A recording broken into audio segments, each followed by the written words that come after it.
అందరికీ నమస్కారం అండి. సుకు సార్ మీకు ఫస్ట్ నమస్కారం.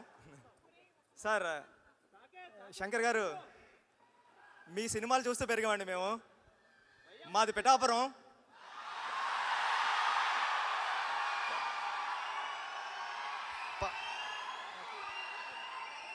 పవన్ కళ్యాణ్ గారు అక్కడి నుంచే చేశారు. సార్ పిఠాపురం పూర్ణ థియేటర్లో మీ భారతీయుడు సినిమా చూసినప్పుడు, అంటే మేము పిఠాపురం నుంచి కొత్తపల్లి మా ఊరు వెళ్ళి వచ్చేటప్పుడు గేట్ వేసేవారు. ఆ గేట్ వేసినప్పుడు థియేటర్లో సౌండ్ వచ్చేదండి. అంటే ఇప్పుడు భారతీయుడు సినిమాలో ఈ సీన్ రన్ అవుతుంది, ఈ సీన్ రన్ అవుతుంది అని మేము అనుకుంటూ ఉండేవాళ్ళం ఫ్రెండ్స్. అలాంటిది మీ సినిమా గురించి నేను మాట్లాడడం రావడం అనేది చాలా గౌరవంగా ఫీల్ అవుతున్నాను సార్ ఈ స్టేజ్ మీద నుంచి. అంటే మీరంటే నాకు చాలా ఇష్టం. అంటే కమర్షియల్గా సినిమా తీయడంలో మిమ్మల్ని మించిన వాళ్ళు లేరు.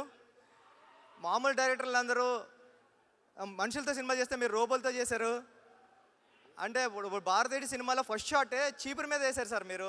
అంటే సొసైటీని క్లీన్ చేయడం ఫస్ట్ షాట్లోనే సినిమా ఎలా తీయాలో చెప్పారు సార్. నాకు చాలా ఇష్టం అది. మీ సినిమా గేమ్ చేంజర్లో ఇంకా ఎన్ని కమర్షియల్ ఎలిమెంట్స్ ఉంటాయో అంటే నేను చెప్పొచ్చో చెప్పకూడదు తెలీదు. మొన్న చరణ్ గారిని కలిసినప్పుడు ఇంట్లో ఒక 4 సీన్స్ చూశాను సార్ నేను. చాలా అంటే చాలా బాగున్నాయి. అంటే నేను ఎప్పుడు వెయిటింగ్ అని ఉన్నదండి ఈ సినిమా కోసం. థ్యాంక్ యూ అండి. అంటే సుకుమార్ గారికి శంకర్ గారికి లేని ఒక ఎలిమెంట్ నాకు వచ్చింది, అదృష్టం. నేను మీ సినిమాకి రంగస్థలానికి అసిస్టెంట్ డైరెక్టర్గానే వర్క్ చేస్తున్నాను, ఇప్పుడు డైరెక్టర్గానే వర్క్ చేస్తున్నాను. నన్ను మీరు అసిస్టెంట్ డైరెక్టర్గా ఎలా చూస్తారో డైరెక్టర్గానే అలా చూస్తారు. మీ దగ్గరికి ఏదైనా సమస్య వచ్చినప్పుడు మీ మాట్లాడాల్సిన అవసరం లేదు, మీ ముందు నిలబడితే చాలు. ఏదో ప్రాబ్లం ఉంది చెప్పు అంటారు, మీరు అంత అర్థం చేసుకుంటారు. ఈ గేమ్ చేంజర్ సినిమా మీకు పెద్ద హిట్ రావాలని మనస్ఫూర్తిగా కోరుకుంటానండి. దిల్ రాజు గారు, మీరంటే ఎప్పటికీ ఇష్టమే, ఎందుకంటే మా గురువు గారిని డైరెక్ట్ చేశారు మీరు. కానీ కంట్రీ చాలా చల్లగా ఉందండి.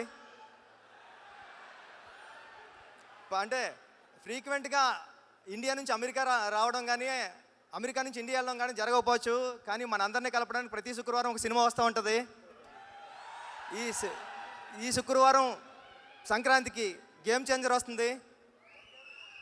ఓకే, ఈ చల్లగా ఉన్న దేశంలో మీరు అందరూ చల్లగా ఉండాలని మనస్ఫూర్తిగా కోరుకుంటానండి. Thank you, all the best.